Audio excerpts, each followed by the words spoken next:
Hey kids, this is Ivan. How you doing? Well, I had a really good time playing last night, playing Lamentations of the Flame Princess with Jason and Lee and Josh.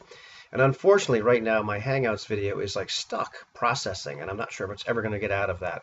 It was a long game. It was 4.5 hours. That's the longest stream I've ever actually put up on YouTube. And I'm used to a few of the longer ones taking a couple hours to process, but this one has been doing that for about over 24 hours at this point. And I can actually get to it on a computer, not on a mobile device, and it'll only show me the last 2 hours. And I'm not sure if that's ever going to change, and so that's kind of unfortunate. So if any of you know any tricks or things about that, or have had some experiences where you've had a long video that took more than a day to actually process, let me know because it's kind of a bummer. Mostly, I mean, I'd love for you to be able to see it, but I'd also like to be able to see it myself and not so that I can just watch my face and cackle with glee, but just so I can take some notes and go back and make sure I have an accurate recap in terms of some things that happened. Anyhow, there are some things that happened in that game that I wanted to talk about. I'm not going to do a recap video as such, but I'll just talk about some highlights for me. Um, One of the things that really stuck out to me was like how much danger the player characters were in as a result of their own actions. And these guys are playing their characters to the hilt. They are playing, really getting into character. And as they're doing that, part of what happens is they tend to do things that are somewhat suboptimal, which I think is great. I enjoy a game that includes a lot of that sort of element. And so Jason's character Jurgen is, he's kind of a zealot, even though he's no longer a cleric. He is a guy that, he's a hammer and everything looks like a nail to him, no matter what happens. And he has this, real problem because, he has these real firm beliefs, but he's consorting with these people that use dark magic. And so I said he looked impulsive, and he's not that he's impulsive. I think he has this kind of tug of war going on in him. It's really fun to watch that character. At the same time, you've got Heinrich, who's kind of bumbling his way through life, and just saying some pretty funny things. You definitely there's some dark past with this character as well. You can kind of see popping up. And then the good doctor, Hans, Lee's character, who is just he's this guy that it seems to be kind of lamenting his position, but his curiosity gets the better of him. He can't help himself, and he ends up doing almost the wrong thing and getting himself into trouble. One of the things that was really funny, that happened because another part, and I want to get back to these people making their own trouble. Another part that caused a lot of trouble, and sometimes saved their butts was a little bit of randomness because I decided there were certain points in this game when I was going to land a random roll, determine what happened. And that's very old school, very OSR for sure. But there was a moment like right in the beginning of the game where they kind of run back to Heinrich's shop. They're trying to get some stuff ready to just kind of split town because it's very obvious it looks like they just murdered somebody. And I figured, okay, there's a 1 in 6 chance that a customer might show up. And I roll a 1. Next thing you know, there's a customer there. The guys, Jurgen shows up like with a head, carrying a head, trying to hide it. And I figured, well, there's only a 1 in 6 chance this guy's going to notice it. He notices it. Next thing you know, there's screaming going on. The man it finally runs out of the shop. And of course, now he's alerting people much faster. They need to beat it right away. Later on, they had a couple reaction rolls with people. And there's a 2d6 reaction roll you can use in those old school games, and I let that kind of determine how a non-player character would react to them in a few tense situations, and they actually had their butt saved by having a good reaction roll by this farmer who probably would have otherwise started shooting them. It could have ended very badly with a farmer and his 2 farmhands and a bunch of dogs, probably killing them in a matter of minutes.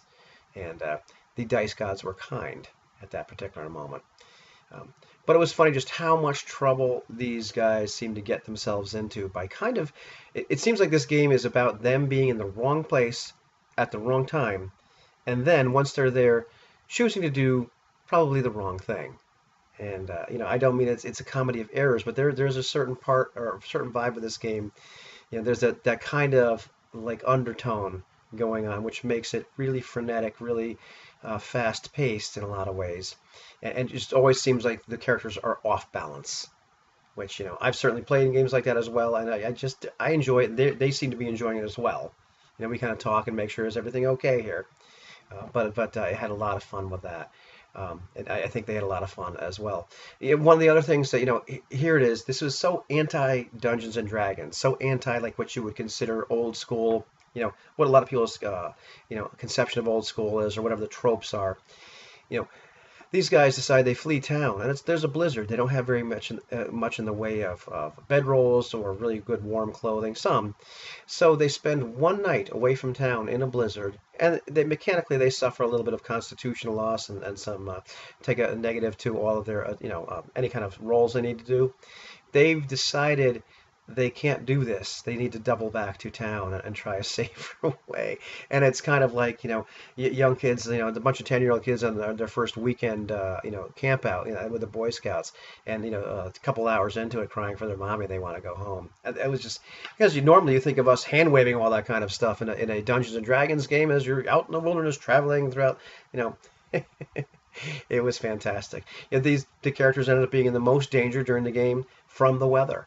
And there was another stretch of time a few days later where they were just they didn't have any food. It was very cold. They and their mounts were pretty much freezing to death, and were finally saved by passing a friendly little village. How friendly it was, that was to be determined. Um, but I find that that it kind of entertaining. It was a very, we were talking in the chat the whole time we were playing, and it had a very gritty feel to it. It wasn't about the fantastical. There were some fantastical things they bumped up against the weird once or twice, and it took them a long time to figure out that's what happened. But a lot of the game was about just gritty survival. You're on the run for some crime you did not commit, and the world is a dangerous place. Not everybody's out to get you right away, but it's just the world's unforgiving. It's winter. You don't have money. You're kind of on the run. You're wondering if somebody's chasing you or after you. Uh, the the most damage occurred by anybody in the game, I think, actual like real physical like hit point damage was Heinrich actually climbs a tree and falls down, and falls down very badly. And only way he really survived and didn't die was the fact that there was 3 or 4 feet of snow on the ground. So I cut him a break in terms of how many damage dice he had to roll. That was kind of entertaining as well. And once again, it is amazing how many gifts these guys have given me as a dungeon master or game master or referee. I think you're a referee in that game, in terms of providing me with some kind of fodder.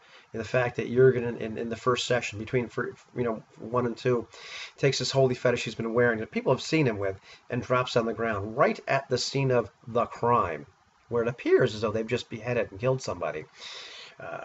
Later on, that moment where they just kind of have a bad set of die rolls, but nobody said you had to bring a head into the shop. And next thing you know, you have this townsperson who's gone to the constables and pretty much pointed these guys out. Yes, these guys have a bunch of heads in their shop. They're up to no good. And finally, last but not least, because we're using the VAM rolls for Lamentations of a Flame Princess, where you have to roll randomly and find out what spells you have, they're all first level. So you can have some really powerful spells. Well, it turns out that Lee's character, Hans, has the spell Simulacra. So he actually created, as a diversionary tactic, he created a copy of himself at this farmer's place. Instructed this person that has 30% of his memories to go back and hide in the mausoleum and make as much noise as you like. And kind of, the mausoleum right near town, and pretty much be a distraction. Perhaps maybe they'll think that they've actually caught the doctor, and this will, maybe if they have pursuers, this will lead them off the trail.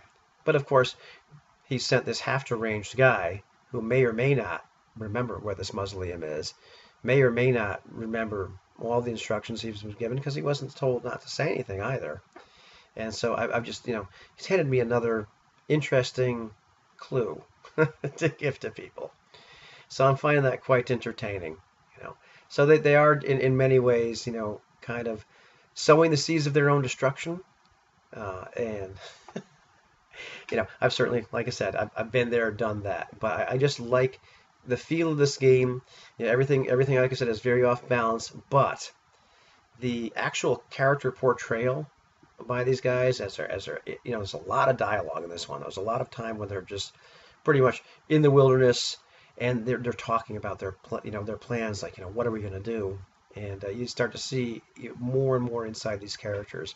And so at times it seemed like the game was moving slow, and parts of it were moving slow, but you got to see a lot more, I guess, character development.